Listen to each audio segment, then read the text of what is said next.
In this video, I'll show you how you can play ranked in League of Legends. Now, to have access to the ranked feature right here, what you need to do is you need to have an account which is at least level 30. In level 30, you gain access to the ranked. And also, you need to own at least 20 different champions. You can buy them here in the store. Champions right here. Or you should get a lot of them in your loot when you're playing games. Now, another thing that many don't know is that you need to have at least 10 full Summoner's Rift games before you can do it. So that means either against bots or against real people. You cannot just play only ARAMs, you need at least 10 games in the Summoner's Rift.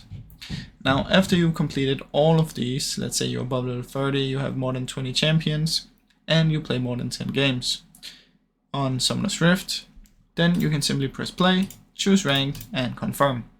Then you're gonna play your placement games to find out which rank you would be in, and that's about it, guys. Now, I really hope you enjoyed this video, and if you did, please leave a like and subscribe, as it helps me out a ton. Thank you so much for watching.